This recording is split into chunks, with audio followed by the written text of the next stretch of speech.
right, guys. I got the new ECU for the Raptor.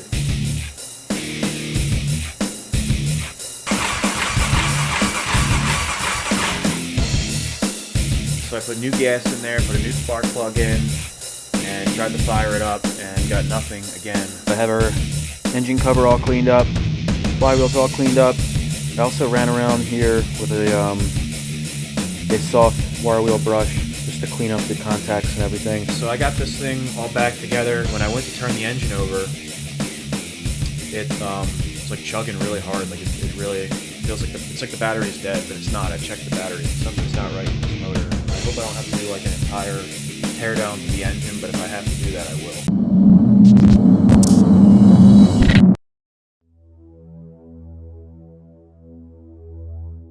Hey guys, what's going on? I'm back out here with the Raptor. If you watched last time, you saw I finally got this thing back together.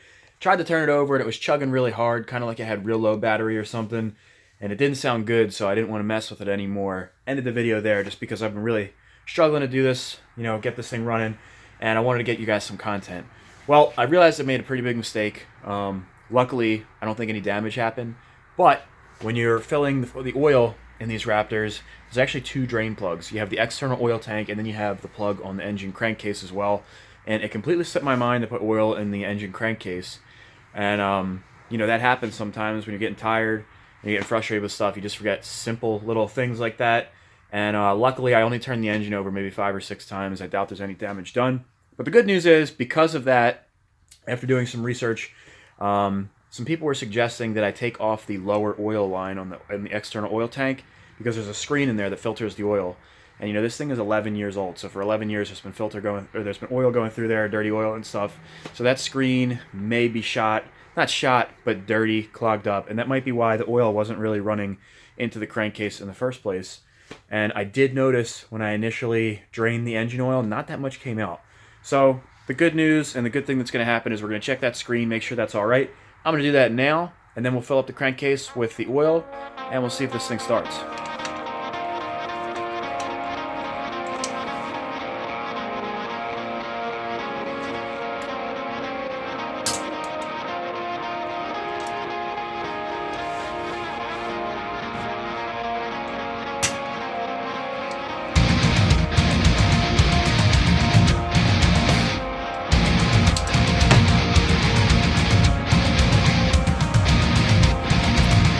Little bolts down here, right up in here, were kind of a pain in the ass to get off, because I don't know if you guys are going to be able to see here.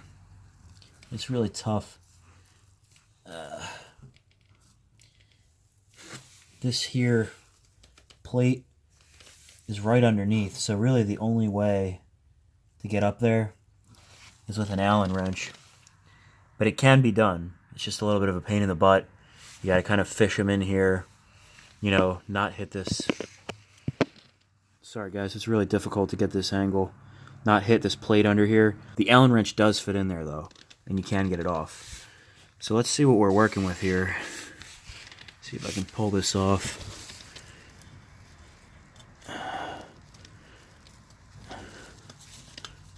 Oh, I might have to lift up the oil tank anyway. I can see all kinds of metal flakes though. You see them in there? All those little specks?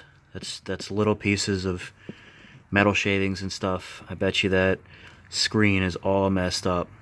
So I'm just going to loosen up these 2 bolts, and the oil tank should lift up just enough so that I can get that screen out.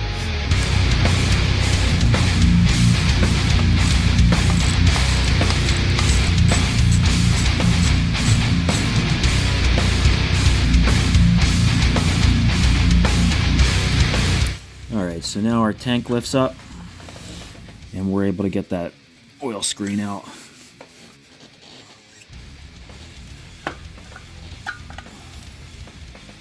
So you can see here, there's a good amount of little metal shavings and particles on this screen. It's not enough to jam it up, but I'm just going to wipe this down and clean up as much of these particles as I can. I don't think this screen is removable. but it's really not in that bad a shape. So I'll clean that up, put it back together. We'll fill this motor up with oil, fill the crankcase also, and we'll see what happens.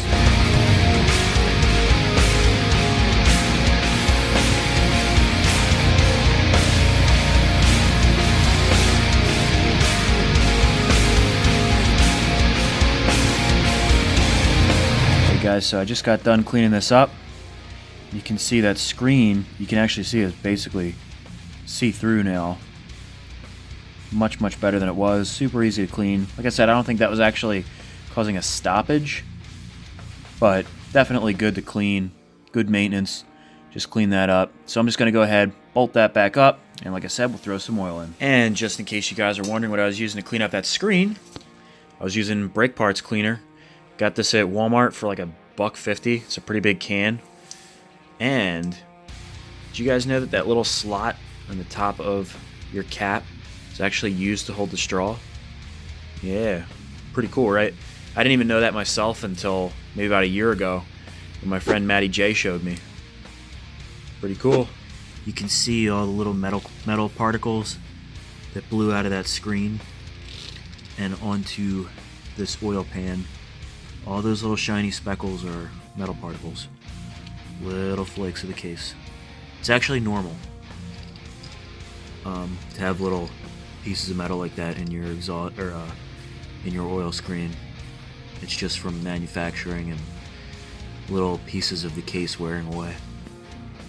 But you got to get rid of the buildup.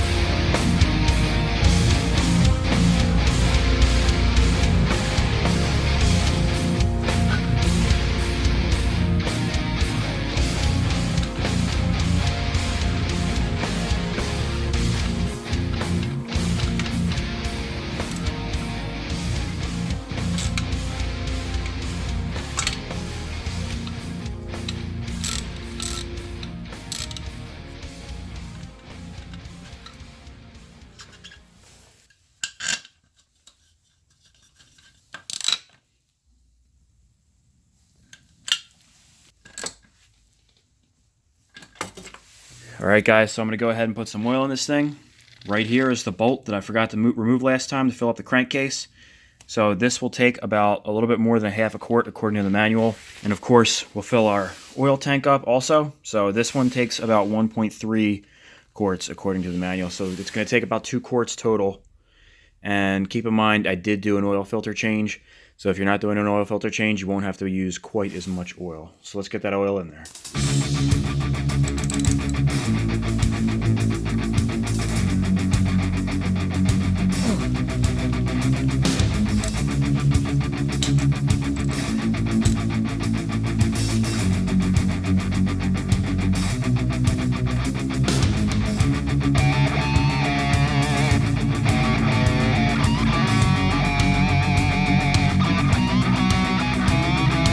Okay, so let's see what this thing sounds like when it turns over. I don't expect it's going to start just because my expectations are extremely low with this quad, because it seems like no matter what I do to it, it just doesn't want to start. So let's just see what it sounds like.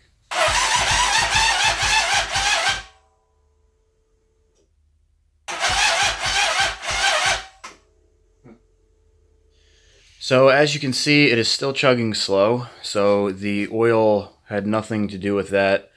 So unfortunately, this side cover is going to have to come back off. I must have put something in incorrectly or put a washer on the wrong side of a gear or something. I don't know, but I don't want to keep turning it over, making the sounds that it is. Hopefully I didn't cause any harm yet. So we'll have to drain the oil here, pop this cover back off, and carefully put everything back together. I did rush putting this together simply because, one, I wanted to get this damn thing finished, and two, because I put gasket sealer on our mating surfaces before I put my flywheel on, which I didn't mean to do. I forgot to put the flywheel on, so I was kind of rushing, throwing everything together before the gasket sealer dried, which is foolish on my part, and as you can see in this case, this is why it's foolish. So let's pull it back off. So I got this thing draining, both from the crankcase and from the oil tank at the same time. Not even worried about taking the caps off because I'm going to leave this thing sit overnight just to drain all that oil out of there, try to make it as easy as possible and as clean as possible when I take that side cover off. But right now it's 11 o'clock at night. I gotta wake up at 6 for work tomorrow, so I'm gonna wrap this up. I'm gonna get right on top of this cover first thing after work tomorrow. All right, guys, I just got back from work, about to tear into this engine, get this side cover off.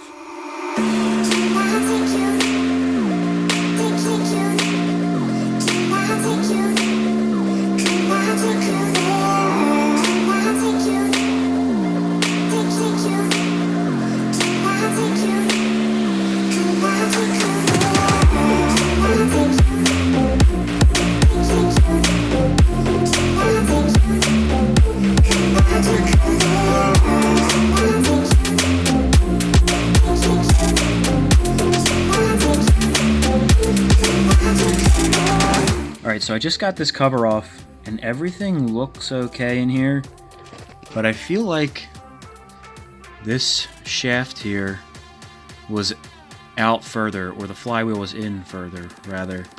Like, I feel like there were a couple threads at the end when everything was tightened up. So I have a feeling that I either put a washer in the wrong spot, or this isn't all the way in. So what I did is I took a picture at an angle up high, and I'm going to take this off, see what everything looks like back there, check a schematic, make sure I have everything in there right. Then I'll put it back together, tighten it up, and we'll see if it's any different. Or, you know, maybe, who knows what I'm going to find back there. But I really just want to check that and make sure everything's okay.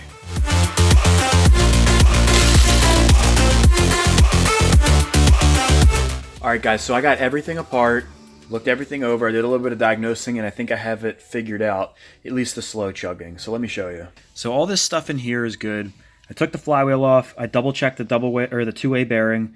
All that stuff works and functions just fine.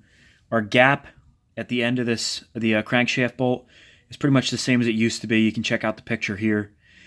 So I don't think it's that. I checked all these gears up here, pulled them out, made sure everything was spinning freely. You can spin it by hand. And then I just held this shaft right here and gave the engine a real quick spin just to make sure everything was going freely. A little quick spin like that's not going to hurt anything. I just wanted to make sure that everything was freed up and moving smoothly in there. So then I got to our cover over here. I just wanted to make sure that our stator was nice and flush, wasn't sticking out, or you know, something was stuck under there, making it so that there was some friction. But I didn't notice any friction marks around here. Didn't notice any friction anywhere until I got to right here, where one of the starter gears is. Now I did wipe it off, but you could really see, you can kind of see here a little bit of friction. And I wasn't 100% sure, thought maybe it was just that it wasn't in there correctly the first time. I checked the schematic, made sure all the washers and spacers and everything were right. And then it occurred to me, I didn't use an OEM gasket when I put this back on. Now this usually has a paper gasket. So I think what it is that Yamaha includes in their tolerances that paper gasket that goes around here, and that little bit of gap that was taken out from the paper gasket by using the gasket sealer. I think that's why there was just a tiny bit of friction coming from this gear right here, just enough to slow down the crank but not enough to stop it. And I think that is 100% from the paper gasket. So unfortunately, because of that, I have to order the gasket. So I'm most likely going to have to wait, you know, I don't know, 4 or 5 days. So until then, I'm not going to be able to move forward with the Raptor, except for maybe some other work on it. But for now, I'm going to end the video, and we'll pick it up as soon as I get that gasket. We'll put the side cover on, and I'm 99% sure that's at least going to fix the slow chug. And who knows, maybe then the damn thing will start up. One other thing I wanted to mention, I think I'm going to go over the wire harness one more time. And the reason that I'm inspired to do that, one, because this thing is just an electrical nightmare so far. But two, because the job that I have been working is as a forklift technician. And when I got there, there was a very nice forklift there. It looks awesome and everything. Everything worked on it. It was just fine. And it started doing funky things. I couldn't figure out what it was. Turns out this thing's been there for 6 months. The technicians have been trying to figure this thing out. They've thrown all kinds of parts at it, new CPUs, stuff like that. And we have a couple guys looking at it. So it's just like, what the hell could this possibly be, you know? Well, today we figured out the problem, and it was actually a bad connector.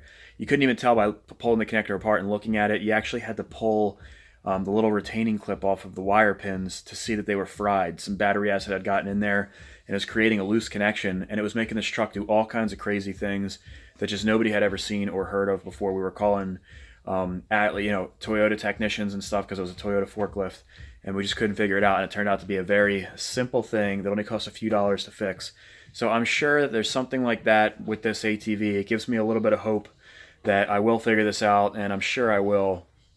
But like I said, until I get that gasket, I'm probably not going to move forth with anything other than maybe looking over the wire harness. So until then, guys, please give me a thumbs up if you enjoyed this video. I know it's not as long as my normal ones, but I want to get something up there, and because it's going to be a couple days till I can really make any footage, at least on the Raptor. And comment, like, and subscribe, like I said. And I appreciate you all watching. Follow me in the future, and I will see you in the next one. Oh my God, and how can I forget? Happy Easter!